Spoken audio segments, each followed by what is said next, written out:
Let me correct that question a bit. Yes, I've been in international forums, met many leaders. You added great leaders. So, many leaders, not always so great.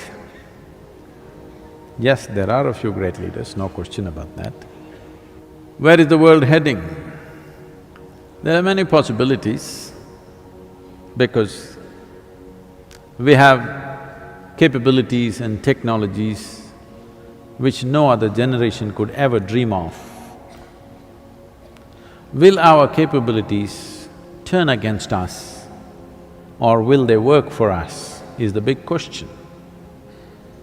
If all the human capabilities which are so hugely enhanced because of technology, everything that an individual human being could do has expanded manifold. In this enhanced state, and our numbers have increased tremendously. In the beginning of 20th century, we were just about 1.5 billion people. Today, we are 7.3 billion people. The United Nations making predictions that by 2050, we will be 9.7 billion people. If all these people get educated, get technologically empowered, 9.7 billion people or nearly 10 billion people on this planet is for sure going to be a disaster. Yes. We can make arrangements, we can improve the arrangements, we can make more energy-saving machines, we can recycle the shit, yes. We can do all this. But if we don't come to our senses with human populations, there's going to be… I want you to just imagine how the world will be if the population almost goes up by 50% tomorrow. Just imagine your town, how it will be if 50% population increases tomorrow morning. Or in other words, no matter what we create, no matter how much we strive, whatever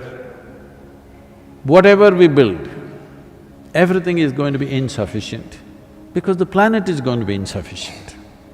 Of course, we are looking at planets which could sustain life outside of this solar system. We have found 2, 3 very promising planets. It's just a little, not in the walking distance. A few thousand or a million light years away.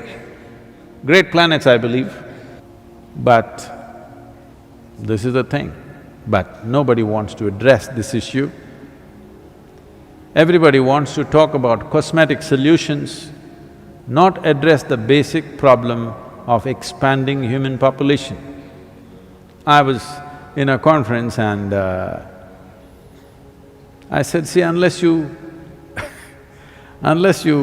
reduce the human footprint on the planet, there is no solution for anything. Then they asked me a brilliant question, how do you reduce the human footprint? I said, you have to reduce the number of feet. That's the only way. So, right now, it doesn't matter what others think. All of you who are here and those of you who are hanging out with me, we can take it upon ourselves that we will not push the human population. You can have a dog. A husband and wife were having a debate whether to have a child or not. The husband wanted a child, the wife hesitating because she will lose the shape of her body and, For a husband, having a baby is simple. But for the woman, it's too many things involved. So debate was going on, and then they came and the debate moved into an area where should we have a baby or should we get a dog? Then they could not decide, they went to a counselor. They put their problem in front of him. So he said, you got to just make up your mind whether you want to ruin the carpets or your life.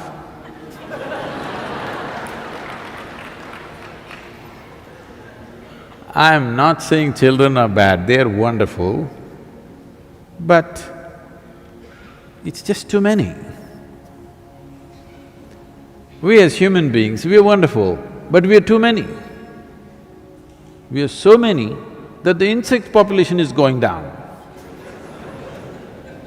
No, it's not a joke, it's very threatening. If the insect population disappears, the planet will be destroyed. Yes, the worms disappear, the planet will be destroyed. If you and me disappear, planet will flourish.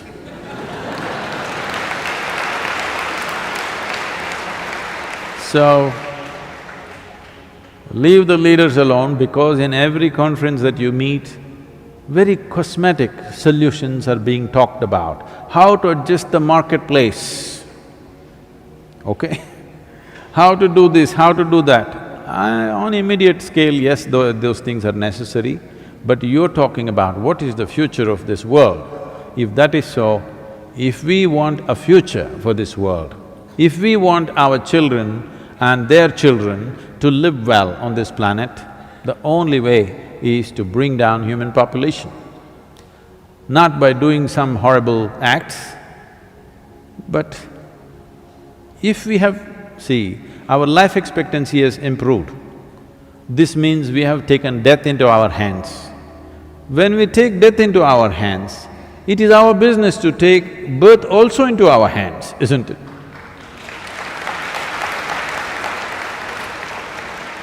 If we convince the population of this one thing, future is very bright because tomorrow morning the sun will come up, what's the problem?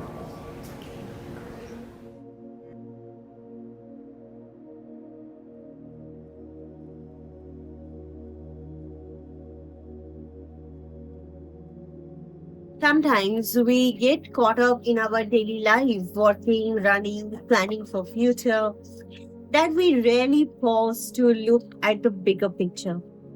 But right now, just take a deep breath with me. Slow down for a moment. Inhale deeply and exhale slowly.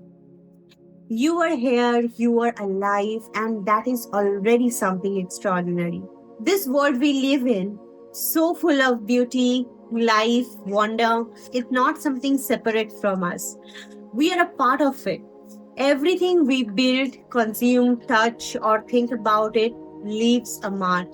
And today, perhaps, we are being reminded to become a little more conscious of that mark.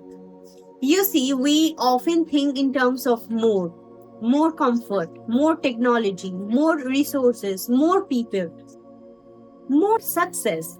But sometimes the answers we are looking for are not in having more, but in doing less, more mindfully. In understanding that this earth is not unlimited, it is not something we can endlessly take from without giving it back. It's not about fear, it's about awareness. It's about gently waking up to the reality of how we are living and how much of it is automatic, unexamined.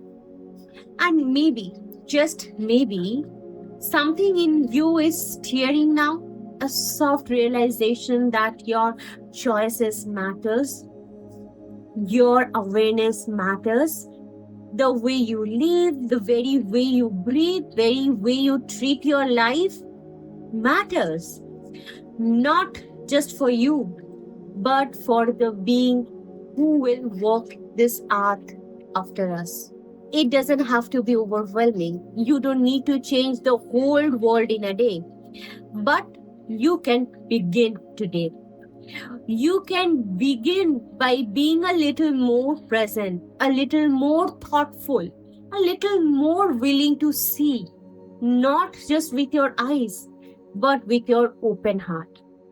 So, wherever you are in your life, whatever you are going through, know this: your presence here is not accidental.